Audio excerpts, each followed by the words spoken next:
Imagine your son leaving you to freeze to death in heavy snow. And that's exactly what my son Tyler did to me last Christmas Eve. 14 degrees outside, snow coming down hard, Tyler's $850,000 house behind me. My broken down Toyota wouldn't start. Dad, walk home. You need to learn independence. 3.8 miles through Denver's suburbs. Took me 1 hour, 23 minutes. My fingertips turned black from frostbite. But Tyler made one critical mistake that night. See, while he was inside bragging to his rich friends about building his empire from nothing, I was walking home planning his financial destruction. Because Tyler never bothered reading the fine print when I helped him start his business 8 years ago. Next morning, one phone call, $680,000 frozen. His mortgage bounced. His Lexus got repossessed. His business partners fled. Tyler learned something that night. The old man you abandoned in the snow might just own everything you think is yours. I'm Edward Bennett, 64 years old, retired postal worker, drive a beat-up Toyota, live in a modest townhouse most people would call lower middle class. Want to know how a postal worker destroyed a real estate empire? Hit subscribe and drop a comment with your city below. I love seeing where everyone's watching from. Here's how Tyler's world collapsed in 24 hours. Tyler's disrespect didn't start that Christmas night. It had been building for months. 3 weeks before the party, we were at Romano's Steakhouse, Tyler's favorite place to impress clients. He invited me to dinner, said he wanted to catch up. I thought maybe things were getting better between us. I was wrong. Tyler ordered the $68 ribeye. I asked for the chicken special, $22, reasonable for my budget. When the server brought our meals, Tyler shook his head. Dad, you're embarrassing me again. This isn't Denny's. Order something decent. His client, some mortgage broker named Kevin, looked uncomfortable. Tyler didn't care. Kevin, my father here thinks $22 is expensive for dinner. Different generation, you know. They grew up during rationing, never learned to appreciate quality. I stayed quiet, ate my chicken, paid the entire check. $134, including tip. Tyler never said thank you. 2 weeks later, same pattern, different restaurant. Tyler's hosting a networking event for real estate agents. 10 people around the table. Designer suits, expensive watches, loud conversations about commission checks. Tyler introduced me to the group. Everyone, this is my father, Edward. He's retired postal service. Worked the same route for 32 years, never took any risks, never built anything significant. But hey, at least he's got a government pension, right, Dad? The table laughed. Polite, awkward laughter. I smiled, nodded, said nothing. But I noticed things Tyler didn't think I noticed.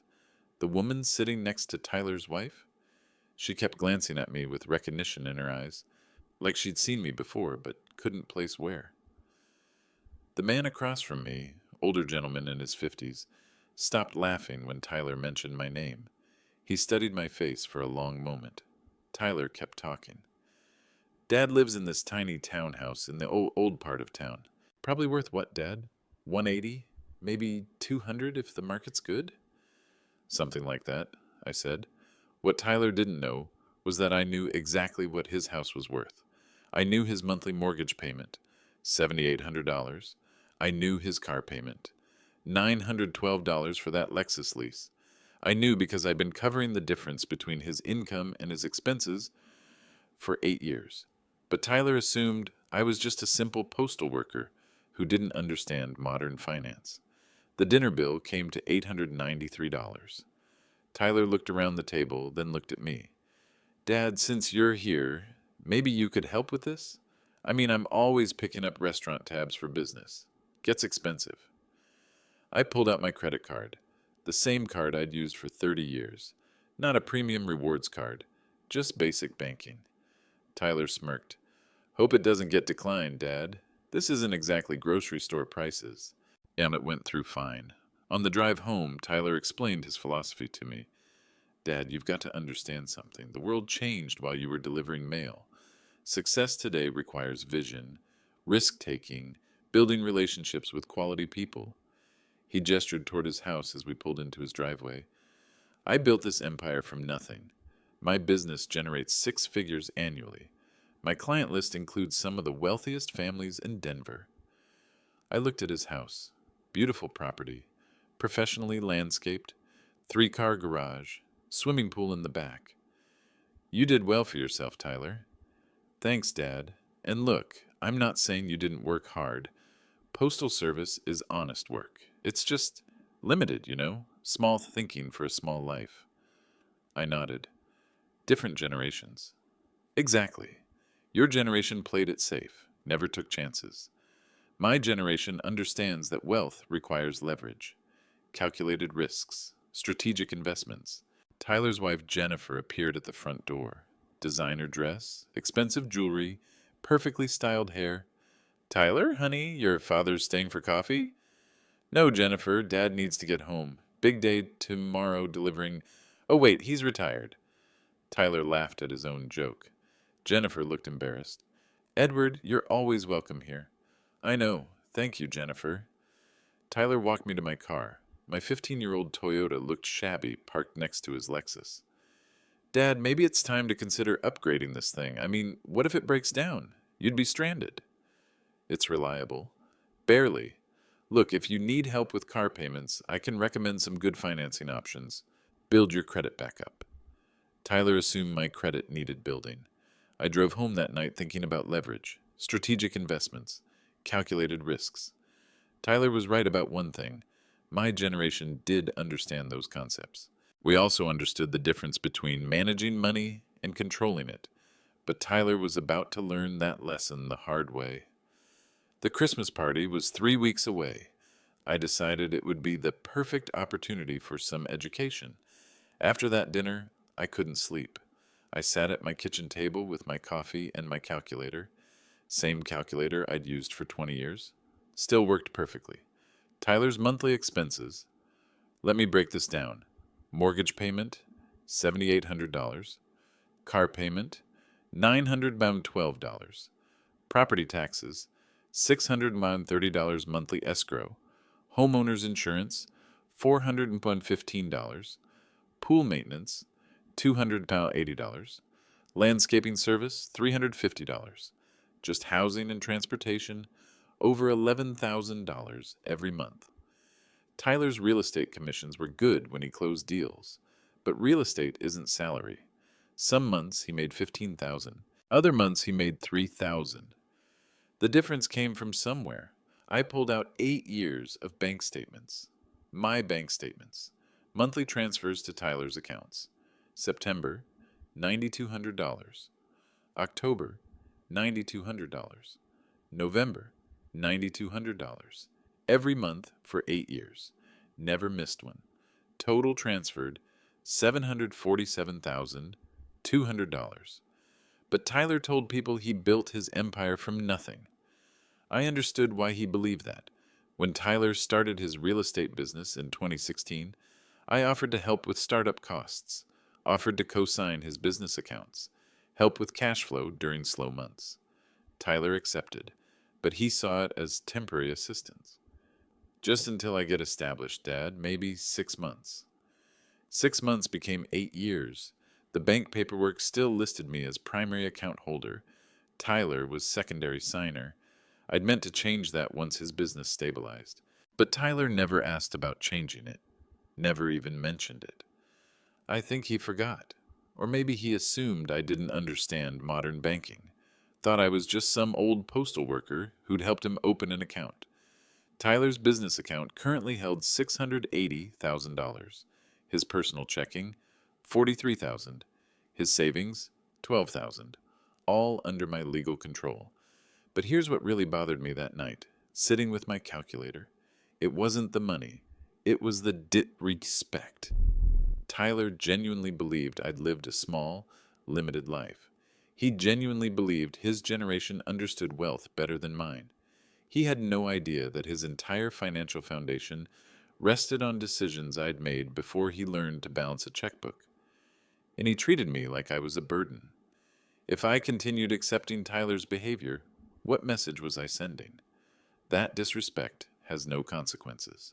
That you can humiliate your father in public and still expect his support. That family relationships don't require mutual respect. I thought about Tyler's wife, Jennifer. She was kind to me, always polite, but I could see embarrassment in her eyes when Tyler spoke down to me. I thought about their future children. What would Tyler teach them about respecting elders? About gratitude? About the difference between earning something and inheriting it? If I stayed quiet, if I kept enabling Tyler's arrogance, I wasn't helping him. I was enabling his character flaws. My father taught me that respect isn't optional in families. It's the foundation everything else builds on. Tyler had forgotten that lesson. The Christmas party was coming up, Tyler's biggest networking event of the year. He'd invited every important contact in his business: real estate agents, mortgage brokers, investment advisors, wealthy clients, people who mattered to his career, people who would witness his character. I made a decision that night at my kitchen table. I wasn't going to lecture Tyler about respect. I wasn't going to argue with him about gratitude. I was going to let natural consequences teach him. But first, I needed to see exactly how far his disrespect would go. I had a feeling the Christmas party would give me that answer. Tyler's Christmas party was legendary in his social circle. Every December, he'd rent out his entire house. Professional catering, full bar service, valet parking. The guest list read like a who's who of Denver's real estate and finance industries. This year was bigger than usual. 43 confirmed guests. Tyler had been promoting it for weeks on social media. I wasn't originally invited. 3 days before the party, Tyler called me. "Dad, Jennifer thinks you should come Saturday night. You know, family unity and all that." I could hear the reluctance in his voice. "I don't want to impose, Tyler." "No, no, it's fine. Just maybe dress nicely. These are important people. First impressions matter." I arrived at 7:30 sharp. Valet parking was handling cars in Tyler's circular driveway. Young men in black suits taking keys from guests, driving Audis, BMWs, Mercedes. My Toyota looked out a place. The valet hesitated when I stepped out. "Sir, are you here for the Bennett party?" "I'm Mr. Bennett's father." His expression shifted, polite but surprised. "Of course, sir, we'll take good care of your car." Tyler met me at the front door. He was wearing his $2,400 Armani suit. I was wearing my best outfit from J.C. Penney: navy blazer, gray slacks, white dress shirt, clean and pressed. "Dad, you made it. Great. Come on, let me introduce you around." The house was beautiful. Strings of warm white lights everywhere, catered food stations in the living room and dining room, professional bartenders serving premium liquor. Tyler led me to a group of well-dressed men and women near the fireplace. "Everyone, I'd like you to meet my father, Edward Bennett. Dad, these are some of my top-performing colleagues." Handshakes all around, polite smiles. "Edward, what line of work are you in?" asked a woman with an expensive handbag. Before I could answer, Tyler jumped in. "Dad's retired postal service. 32 years delivering mail. Never missed a day. Right, Dad?" "That's right." "Different generation," Tyler explained to the group. "They believed in job security over opportunity. Play it safe, collect your pension, don't take any risks." The woman nodded politely. "Postal service is important work." "Oh, absolutely," Tyler agreed. "Essential services. It's just, well, it's not exactly entrepreneurial thinking. Dad here probably never earned in his entire career what some of us make in a good year." I felt the group's discomfort. These were successful people, but they weren't cruel people. Tyler didn't notice their reaction. He was enjoying himself. "Dad, tell them about your house. How much did you pay for that townhouse? What was it, 60,000 back in the day?" "Something like that." 60,000 in 1987 money. Probably worth 180 now if he's lucky. Dad never understood leverage, never used real estate to build wealth. A man in his 50s stepped forward. I recognized him from previous dinners with Tyler. "Edward, you said your last name is Bennett?" "That's right." He studied my face carefully. "Did you ever work with First National Bank, setting up business accounts?" Tyler laughed. "Dad? Business accounts? No, no, he's strictly personal, checking and savings. Blue-collar banking." But the man kept looking at me. I'm sorry, Edward. You just look familiar. I work in commercial lending at First National. I could swear I've seen you before. I do most of my banking there, I said quietly. Tyler waved his hand dismissively. Dad's been with the same bank for 30 years. Probably has the same teller, same checking account, old school loyalty. The conversation moved on to other topics: real estate trends, interest rates, market predictions. I listened, learned, noticed things. Tyler dominated every conversation. He name dropped clients, quoted commission numbers, described deals he'd closed. But something interesting happened around 9 o'clock. Jennifer approached me near the kitchen. Edward, how are you enjoying the party? It's lovely, Jennifer. Tyler did well organizing this. She smiled, but her eyes looked tired. He works very hard. Sometimes I worry he works too hard. All those late nights at the office, all the networking events. Success requires dedication. Yes, but sometimes I wonder. She paused, lowered her voice. Sometimes I wonder if we're living beyond our means. This house, the cars, the entertaining, it's expensive. Tyler seems confident about his income. Well, he is. But real estate can be unpredictable. And Tyler doesn't like to discuss budgets or long-term planning. He says those are small-minded concerns. I nodded. Different approaches to money management. Jennifer looked around the party. All this catering, the decorations, the bar service, this one night probably cost $8,000. Investments in relationships, I said. That's what Tyler says. But sometimes I wish we could just have a simple Christmas dinner. Family time, you know? I understood exactly what she meant. But I also understood that tonight would be the last time Tyler hosted a party with my money. He just didn't know it yet. Around 9:30, something happened that caught Tyler's attention. The commercial lender from First National, the one who'd asked about my name, walked up to me again. This time he had a woman with him. Edward, I'd like you to meet Helen Morrison. She's our branch manager. And Helen was a professional-looking woman in her 50s. Expensive business suit, confident handshake. Edward Bennett, she said with recognition. I thought I recognized you earlier. How are you this evening? Very well, thank you. Tyler appeared at my elbow immediately. Everything okay over here? Helen smiled at Tyler. You must be Tyler. I'm Helen Morrison from First National Bank. Your father and I have worked together for many years. Tyler looked confused. Worked together? Dad's just a regular customer, right? Basic checking account stuff? Helen exchanged a quick glance with me. Professional discretion. Your father has been a valued client for quite some time, she said carefully. Right, of course. Dad's very loyal to his bank. Same institution for decades. That's his generation. The commercial lender looked uncomfortable. Tyler, your father's relationship with First National is quite substantial. Tyler laughed. Substantial? Well, I mean, 30 years of steady deposits from a postal salary adds up, I suppose. Compound interest, right, Dad? I stayed quiet. Helen looked at me again. Edward, should I... I shook my head slightly. Not necessary. Tyler missed the entire exchange. He was already scanning the room for other networking opportunities. Well, it's great meeting you both. Dad, don't monopolize the bank people all night. Other guests want to meet you too. Tyler walked away toward a group near the bar. Helen stayed with me for a moment. Edward, are you sure you don't want to clarify things? Not tonight, I said, but thank you for being here. Of course. And Edward, if you need anything Monday morning, you know my direct line. 20 minutes later, another interesting moment. Tyler's attorney arrived, James Caldwell. Expensive suit, expensive briefcase, expensive watch. I knew James. He'd handled the legal paperwork when Tyler started his business. Account agreements, signature cards, business registration.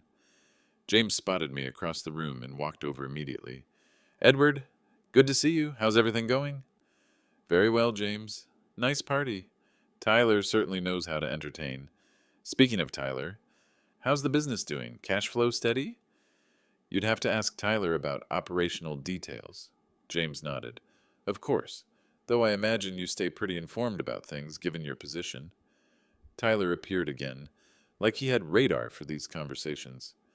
Mr. Caldwell, great to see you. Dad, you remember my attorney, right? James handled all the legal work when I started the business. Yes, we've met, James said.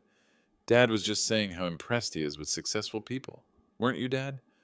I smiled. I'm always interested in meeting professionals. Tyler beamed. James here charged me $1,500 just to set up basic business paperwork, but that's what real legal advice costs. Not like those discount legal services Dad's generation uses. James looked puzzled. Tyler, your father was very involved in the business setup process. In fact, the account structure was quite sophisticated. Well, Dad helped with some initial paperwork, but the real business decisions, the strategic thinking, that was all me. James glanced at me, then back at Tyler. Of course, though I should mention Edward, my assistant reminded me we have some documents that need updated signatures. Nothing urgent, but when you have time. Tyler looked interested. Documents for what? Just routine banking authorizations, James said carefully. For Dad's personal accounts? Among other things, James replied. Tyler lost interest immediately. Oh, okay. Dad, make sure you take care of that stuff. Important to keep paperwork current. After James walked away, Tyler shook his head. Dad, you've got to be careful with lawyers. They'll charge you $300 just to notarize a signature. I'll remember that, I said. But I was thinking about Monday morning, and Helen's direct line, and James's documents that needed updating. Tyler had no idea how much paperwork was going to need updating very soon. The night took a darker turn around 10:15. Tyler had been drinking steadily since 8 o'clock. Not drunk, but confident. Loose. The kind of confident that makes people say things they might normally keep to themselves. I was standing near the kitchen, talking quietly with Jennifer about her holiday plans, when Tyler approached with 3 of his biggest clients. Real estate investors. The kind of people who bought properties with cash and flipped them for profit. Dad, come over here. I want these guys to hear something. He guided me to the center of the living room. The party noise quieted slightly. People sensed something was happening. Everyone, can I get your attention for a minute? The room turned toward us. 43 guests, all looking in our direction. Tyler put his hand on my shoulder. I want to tell you all about my father. This man right here represents everything I've tried to move beyond in my career. I felt the room's discomfort immediately. This wasn't going to be a heartfelt tribute. Dad worked for the Postal Service for 32 years. Same route, same truck, same mindset. Never took a risk. Never invested in anything. Never built any wealth. Murmurs around the room, people shifting uncomfortably. Tyler continued. He lives in a tiny townhouse worth maybe $180,000. Drives a car that's older than some of your children. His entire net worth probably doesn't equal what some of us spend on a vacation. Jennifer looked mortified. Tyler, maybe we should... No, this is important. See, my father represents the old way of thinking. The employee mindset. Work hard, collect your paycheck, never question the system. Tyler gestured around his beautiful house. This is what entrepreneurial thinking creates. I built this from nothing. 0 family money, no inheritance, no help from successful relatives. The irony was crushing, but Tyler didn't see it. Dad's generation thinks security means a government job and a pension. My generation understands that real security comes from creating value, from taking calculated risks. I stood quietly, let him continue. Don't get me wrong, I love my father, but I refuse to live his limited life. I refuse to accept that small thinking that says, be grateful for what you have instead of build what you want. The commercial lender from First National looked physically uncomfortable. Helen Morrison was staring at the floor. Tyler's voice got louder. You know what Dad's biggest investment decision was in 30 years? Choosing between a savings account and a CD. That's the extent of his financial sophistication. Someone in the crowd cleared their throat. Tyler didn't stop. I invited Dad tonight so you could all see the contrast. The difference between playing it safe and playing to win. Between employee thinking and owner thinking. He squeezed my shoulder harder. Dad here probably thinks I'm being too harsh. But someone needs to tell him the truth. His generation failed. They accepted mediocrity. They settled. The room was silent now. Completely silent. Tyler looked directly at me. Dad, tell everyone your net worth. Your total savings after 32 years of steady work. Go ahead. Tyler, Jennifer whispered. Stop. No, it's fine. Dad's proud of his simple life, aren't you, Dad? Tell them about your retirement savings, your investment portfolio, your real estate holdings. I looked around the room. 43 successful people watching this humiliation. Tyler waited. Come on, Dad, don't be shy. These people understand money. They won't judge you for being poor. The word hung in the air like a poison cloud. Poor. Helen Morrison closed her eyes. James Caldwell shook his head slightly. Tyler smiled triumphantly. See? This is what I mean. Dad's so ashamed of his financial situation, he can't even discuss it. I spoke quietly. I'm not ashamed, Tyler. Then tell them. Tell them your net worth. I don't think that's necessary. Tyler laughed. Of course you don't. Because you know it's embarrassing. You know it proves my point about your generation's failures. He turned back to the crowd. Ladies and gentlemen, my father, 64 years old, lifetime of steady work, and too embarrassed to admit his total wealth wouldn't cover my monthly expenses. That's when something snapped inside me. Not anger, something colder. Tyler, you're right about one thing. We are different generations. Exactly. Finally, some honesty. Your generation believes in appearance over substance. Mine believes in substance over appearance. Tyler's smile faltered slightly. I continued. You want to know the difference between our generations? Your generation borrows money to look successful. My generation builds money to be successful. Dad, you don't understand modern... Your generation confuses leverage with ownership. My generation understands the difference between managing money and controlling it. The room was dead quiet now. Tyler's face reddened. Dad, you're embarrassing yourself. These people understand real wealth. They know the difference between... Tyler, I think it's time for me to leave. Finally, yes, maybe you'll understand this party isn't really your crowd. I walked toward the front door. Tyler followed me, still talking.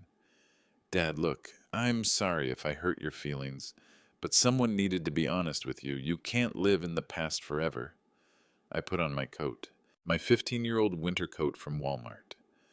Tyler opened the front door. Cold air rushed in. It was snowing harder now. Where's your car? He asked. It wouldn't start. Well, call an Uber or something. I'll walk. Tyler laughed. Dad, it's 14 degrees outside, and you're 64 years old. I'll be fine. Seriously, Dad, call someone. Call a taxi. I stepped outside. The snow was coming down heavily, 6 inches already on the ground. Tyler stood in his doorway, warm light behind him, looking at me standing in the blizzard. Dad, don't be stubborn. This is ridiculous. I started walking down his driveway. Tyler called after me. Dad, you're being dramatic. It's 3 miles. 3.8 miles, actually. But Tyler never was good with details. I heard the front door close behind me. The valet parking attendants looked shocked as I walked past them into the storm.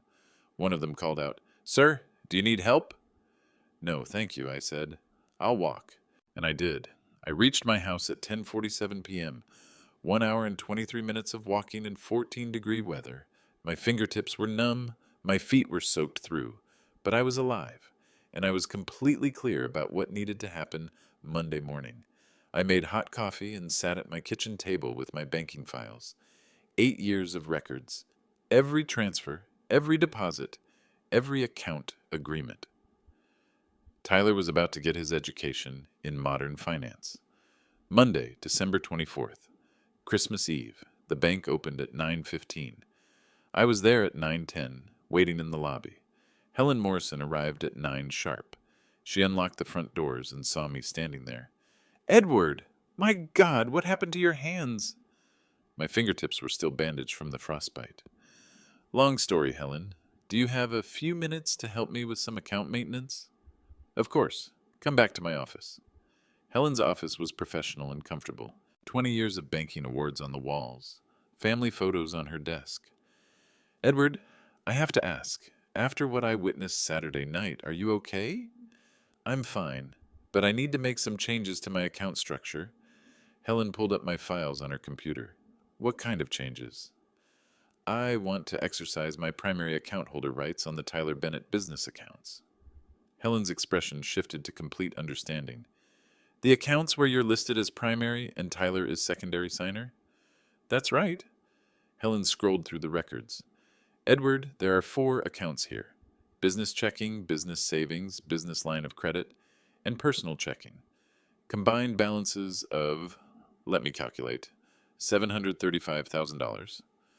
I want to freeze Tyler's access to all 4 accounts effective immediately. Helen looked at me carefully. Edward, that's a significant action. Are you sure? I'm completely sure. May I ask what prompted this decision? I told her about Saturday night, the public humiliation, being left in the blizzard, the things Tyler said about my financial situation. Helen listened without interrupting. When I finished, she leaned back in her chair. Edward, I have to tell you something. On Saturday night, after Tyler made those comments about your finances, 3 people in that room asked me about your real account status. What did you tell them? Nothing, client confidentiality. But Edward, they knew Tyler was wrong. James Caldwell especially. He looked mortified. James set up the original account structure. Exactly. He knows Tyler's business only exists because you've been funding it. Helen pulled out a file folder. Edward, I have all the original signature cards here, from 2016. You're listed as primary account holder on every business account. Tyler is secondary signer with limited access. She showed me the documents. My signature. Tyler's signature. Account terms clearly spelled out. Tyler has withdrawal privileges, but you maintain freeze authority, close authority, and beneficiary control. I remember. Did Tyler ever read these agreements? I don't think so. He was excited about starting his business. He signed where you told him to sign. Helen nodded. That's common with young entrepreneurs. They focus on the opportunity, not the paperwork. She turned back to her computer. Edward, if I freeze Tyler's access, he won't be able to make any withdrawals, transfers, or payments from these accounts. I understand. His automatic payments will be declined. His business checks will bounce. His credit cards will be affected if they're linked to these accounts. I understand. Helen paused. This will have immediate, significant consequences for his business operations. Helen, let me ask you something. What's Tyler's average monthly deficit? She scrolled through the records. Looking at 8 years of data, Tyler's business income averages about $14,000 monthly. His expenses average about $23,000 monthly. So he's short $9,000 every month. On average, yes, which is covered by your monthly transfers. And what happens to someone's business when they suddenly can't access $9,000 monthly? Helen's expression was grim. Their business fails. Unless they make changes. Unless they make significant changes, yes. I leaned forward. Helen, Tyler told a room full of people that I'm too poor to understand modern finance. He said my net worth wouldn't cover his monthly expenses. Edward, your total deposits with this bank are worth more than Tyler's house. But Tyler doesn't know that. No, he doesn't. Helen pulled out a different set of documents. Edward, I need to tell you something else. Tyler's been making some concerning financial decisions recently. She showed me account statements. Large cash withdrawals, unusual spending patterns, and last month he applied for a personal loan using the business accounts as collateral. Without telling me? The loan application lists you as primary guarantor, but Tyler signed your name on the application. I studied the paperwork, Tyler's handwriting, trying to copy my signature. That's fraud, I said. Technically, yes, though probably unintentional. Tyler likely assumed he had signature authority. Helen looked at me seriously. Edward, Tyler's financial situation is worse than you know. If these accounts get frozen, he won't just lose business cash flow, he'll lose everything. I'm not trying to destroy Tyler's life, Helen. I'm trying to teach him respect. I understand, and frankly, after Saturday night, I think this lesson is overdue. Helen prepared the freeze documentation. Account security hold forms, temporary suspension of secondary signer privileges. Edward, when do you want this to take effect? Immediately. Tyler will probably call you within hours. I expect he will. Helen handed me the forms to sign. Edward, one more thing. Tyler's mortgage company automatically withdraws his monthly payment from the business checking account. That payment is scheduled for this afternoon. How much? $7,800. And if it gets declined, his mortgage company will charge a return payment fee and initiate late payment procedures. I signed the freeze forms. Helen, Tyler spent 8 years believing he built his success without help. He told me I don't understand modern finance. He said my generation thinks too small. And now? Now Tyler gets to discover what modern finance looks like when the foundation disappears. Helen processed the freeze orders. Done. Tyler Bennett no longer has access to any of the accounts where you're primary holder. Thank you, Helen. Edward, Tyler's going to be very upset when he discovers this. I'm sure he will. He might say some harsh things about family loyalty, about trust. Helen, Tyler left his 64-year-old father walking in a blizzard because he was embarrassed by my appearance at his party. I remember. Family loyalty and trust are exactly what this is about. Helen walked me to the lobby. Edward, if Tyler wants to discuss reinstating his access, he needs to come in person, with you present, and we'll need to have a conversation about account responsibilities and respect. That sounds reasonable? And Edward, for what it's worth, I think Tyler needed this lesson. Successful people don't humiliate their parents in public. I shook Helen's hand and left the bank. It was 10:30 a.m. on Christmas Eve. Tyler's business account was frozen. His mortgage payment would decline in 3 hours. By evening, Tyler would understand the difference between earning money and controlling it. But first, he'd have to learn the difference between disrespect and consequences. Tyler's first declined transaction happened at 11:22 a.m., his morning coffee at Starbucks. The barista ran his business credit card twice before telling him it was declined. Sir, do you have another card? Tyler used his personal credit card. Embarrassing, but not catastrophic. He called the credit card company from his car. Hello, this is Tyler Bennett. My business card was just declined, and I need to know why. Mr. Bennett, our records show insufficient funds in your linked account. That's impossible. My account has over $40,000. Sir, I'm showing your account is currently frozen pending security review. Tyler's stomach dropped. Frozen? By who? You'd need to contact your bank for details on account holds. Tyler immediately called First National. This is Tyler Bennett. I need to speak with someone about my business accounts immediately. One moment, Mr. Bennett. Hold music. Tyler's hands were shaking. Mr. Bennett? This is Patricia in customer service. I see you're calling about account access issues? Yes, my accounts are frozen, and nobody told me why.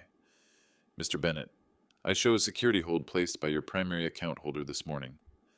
Primary account holder? I am the primary account holder.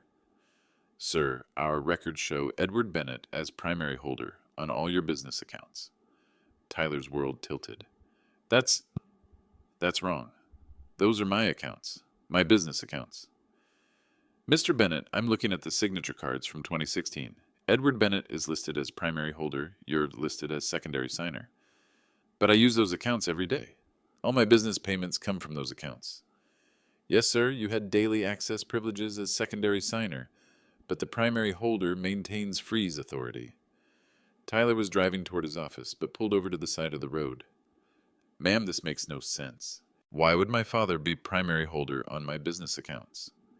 Sir, you'd need to discuss account setup details with your primary holder or our branch manager. Can you unfreeze the accounts? No, sir. Only the primary holder can authorize that. Tyler hung up and immediately called me. My phone rang at 11:47 a.m. I let it ring 4 times before answering. Hello, Tyler. Dad, what the hell is going on with my bank accounts? Good morning to you, too. Dad, this isn't funny. My business accounts are frozen. They're saying you're the primary holder? That's correct. What do you mean that's correct? Those are my business accounts. Tyler, you're secondary signer on accounts I opened in 2016 to help you start your business. But I run my business from those accounts. All my money is in those accounts. Your money? Yes. My commissions, my client payments, everything. I paused for a long moment. Tyler, Where do you think the money came from to cover your monthly shortfalls for 8 years? Silence. Dad, what shortfalls? My business is profitable. Tyler, your average monthly income is $14,000. Your average monthly expenses are $23,000. Where do you think the extra $9,000 came from? More silence. Tyler, I've been covering the difference between your income and your lifestyle since 2016, every month, without fail. That's no, that's not right. I built my business myself. You built your business with my money, Tyler. Dad, unfreeze my accounts right now. I don't think I will. What do you mean you don't think you will? This is my livelihood. Tyler, do you remember what you told me Saturday night? Saturday? Dad, this isn't about Saturday. This is about my business. You told 43 people that my net worth wouldn't cover your monthly expenses. Dad, I was just... Look, maybe I said some things. You told them I was too poor to understand modern finance. Dad, please, I need access to my accounts. Tyler, you also left me walking home in a blizzard, in 14-degree weather. You said you'd be fine. I thought you called an Uber. I walked 3.8 miles, Tyler. My fingertips got frostbite. Dad, I'm sorry about Saturday, but you can't freeze my business accounts over an argument. This isn't about an argument, Tyler. This is about respect. Tyler's voice got desperate. Dad, my mortgage payment is automatic withdrawal today. If it bounces, I'll get hit with fees and late payment marks. I know. You know? Dad, this could affect my credit rating. Tyler, your credit rating has been protected by my financial backing for 8 years. Dad, please, we can discuss Saturday later. Right now, I need my accounts unfrozen. Tyler, I want you to think about something. I don't want to think. I want my money back. What money, Tyler? My business money, the money in my accounts. Tyler, look at your deposit records. Tell me where that money originally came from. I heard Tyler typing on his phone, probably checking mobile banking. Dad, there are regular deposits, but those are from where, Tyler? Long pause. From your accounts, he whispered. That's right. But Dad, I didn't know. I thought they were business loans or something. For 8 years, you thought I was giving you business loans? I don't know what I thought. I was focused on building my career. Tyler, you were focused on spending money you didn't earn while telling people you built your success without help. Dad, what do you want me to do? I want you to understand something, Tyler. Respect isn't negotiable in families. I respect you, Dad. You left me in a snowstorm, Tyler. You told people I was poor and embarrassing. That's not respect. Dad, please, I'll apologize. I'll make it right. Tyler, there's one way to get your account access restored. Anything. Tell me. You come to the bank with me. You sit down with Helen Morrison, the branch manager, and you learn exactly how your finances actually work. Fine. When? When I decide you're ready for that education. Dad, this is crazy. You can't just...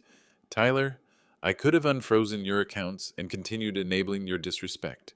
Instead, I'm teaching you that actions have consequences. Dad, my business will fail without those accounts. Tyler, your business was already failing. You just didn't know it because I was covering the losses. The line went quiet. Dad, how long are you going to keep my accounts frozen? Until you understand that family relationships require mutual respect. How long is that? I don't know, Tyler. How long does it take to learn respect? I hung up. Tyler called back immediately. I didn't answer. He called 8 more times that afternoon. I let every call go to voicemail. The consequences started hitting Tyler within hours. At 2:15 p.m., his mortgage company called. The automatic payment had been declined. At 2:33 p.m., his car lease company called. Monthly payment declined. At 3:47 p.m., his business insurance company called. Premium payment declined. At 4:12 p.m., his credit card company called. The minimum payment from his linked account had failed. By evening, Tyler was in full panic mode. He called Jennifer at work. Jen, we have a problem. Dad froze all my business accounts. What do you mean froze them? I mean I can't access any money. None of our automatic payments went through today. Tyler, what are you talking about? Those are your business accounts. Apparently not. Apparently Dad is the primary account holder and I'm just a secondary signer. How's that possible? I don't know. When I started the business, Dad helped me set up accounts. I thought he was just co-signing or something. Tyler, how much money are we talking about? Jen, all of it. The business checking, business savings, the line of credit, everything. But you earn good money from real estate. We can use your commission account. Jen, most of my commissions go into the business accounts for tax purposes. My personal account only has about $3,000. 3,000? Tyler, our monthly expenses are over 11,000. I know. Tyler, how have we been covering the difference? That's when Tyler had to explain something he'd never fully understood himself. Jen, there were regular deposits into my business accounts. Large deposits. I thought they were from business loans or credit lines. What kind of deposits? About $9,000 monthly. From where? Tyler's voice got very small. From Dad. Your father has been giving you $9,000 every month? I didn't know it was a gift. I thought it was business financing. Tyler, that's over $100,000 annually. I know. For how long? 8 years. Jennifer was quiet for a very long time. Tyler, your father has given you over $700,000? Apparently, yes. And you told him Saturday night that he was poor? Jen, I didn't know. I thought he was just a retired postal worker with a pension. Tyler, where did you think a postal worker got $700,000 to loan his son? Tyler didn't have an answer for that, but the consequences were just beginning. Monday evening, Tyler's biggest client called. Tyler, I need to discuss the Riverside property deal. Of course, Mrs. Hamilton. What can I do for you? Well, I was at your Christmas party Saturday night. Tyler's stomach clenched. Tyler, I have to ask, was that really your father you were speaking about so harshly? Mrs. Hamilton, that was a private family matter. Tyler, you made it public when you humiliated that man in front of 40 people. Mrs. Hamilton, I think there might have been a misunderstanding. Tyler, I've been in real estate for 20 years. I've never seen someone treat their parent that way. Mrs. Hamilton, please. Tyler, I'm withdrawing the Riverside listing. I don't feel comfortable working with someone who shows such poor judgment about family relationships. Mrs. Hamilton hung up. The next morning, Tyler's phone started ringing with more cancellations. The Morrison family. They'd been at the party. They were pulling their listing too. The Hendersons, same story. By Tuesday afternoon, Tyler had lost 4 major listings. Total potential commissions, over $60,000. But the social consequences were even worse. Tyler's real estate office held a staff meeting Tuesday morning. The regional manager, Patricia Wells, called Tyler into her office afterward. Tyler, I'm hearing some concerning reports about Saturday night. Patricia, what kind of reports? Tyler, 3 of our major commercial clients were at your party. They're asking questions about your character and professionalism. What kind of questions? Tyler, they witnessed you publicly humiliating your elderly father, leaving him stranded in a blizzard, calling him poor and embarrassing. Tyler tried to explain. Patricia, that was taken out of context. Tyler, how exactly does someone take leaving your father in 14-degree weather out of context? Patricia, it was a family disagreement. Tyler, it was elder abuse. And it was witnessed by some of our most important clients. Patricia handed Tyler a formal letter. Tyler, the company is placing you on administrative leave pending a review of your conduct. What does that mean?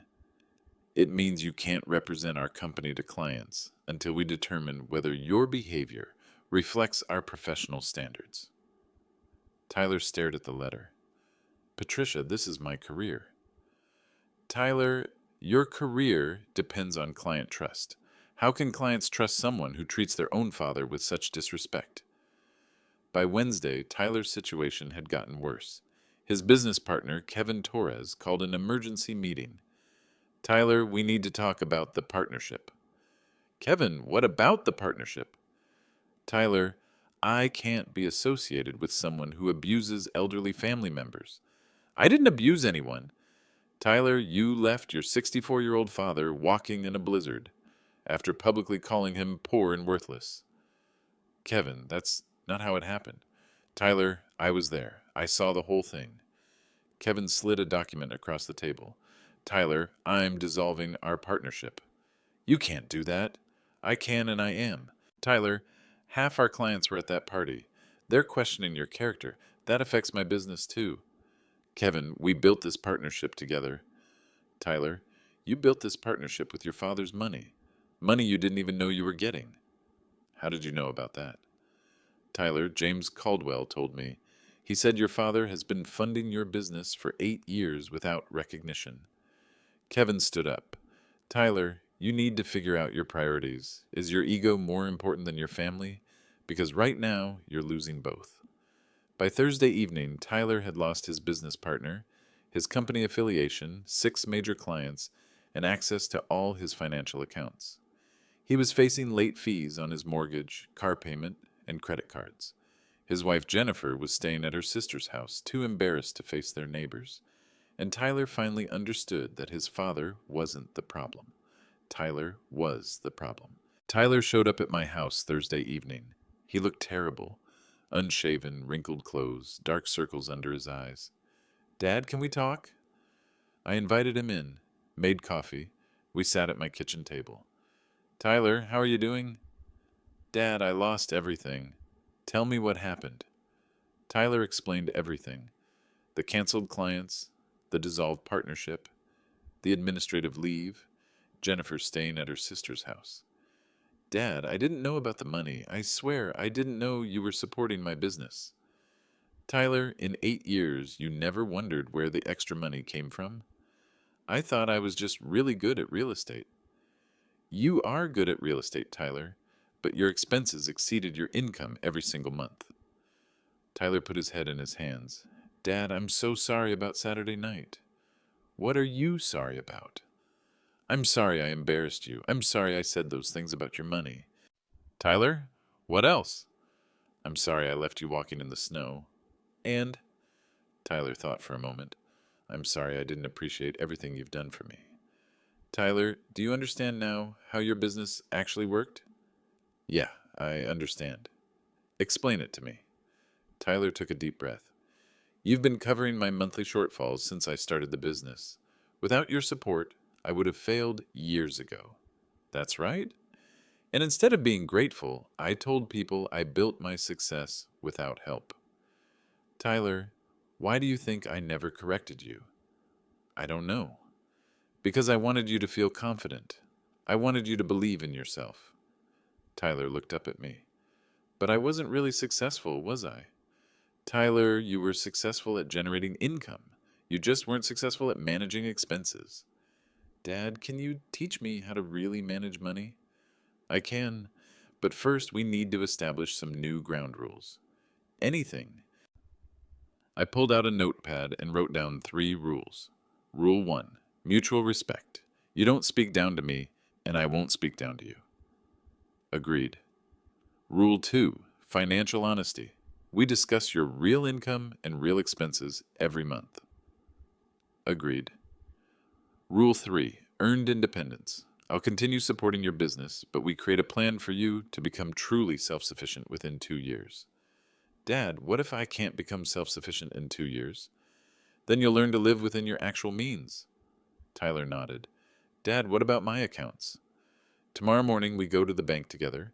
Helen Morrison will restore your access. And the monthly transfers? We'll continue. But Tyler, you'll know exactly where the money comes from, and you'll say thank you. I will, Dad. Tyler, I also want something else from you. What? I want you to call Jennifer. Apologize to her. Bring her home. She's embarrassed to face the neighbors. Tyler, the neighbors aren't the problem. Your behavior was the problem. You're right. Call your business clients. Apologize for Saturday night. Take responsibility. What if they don't forgive me? Then you'll rebuild with new clients. But Tyler, you rebuild with character this time. Tyler wiped his eyes. Dad, do you forgive me? Tyler, I love you. I always have. But love doesn't mean accepting disrespect. I understand. Tyler, your generation does understand modern finance. But my generation understands something your generation sometimes forgets. What's that?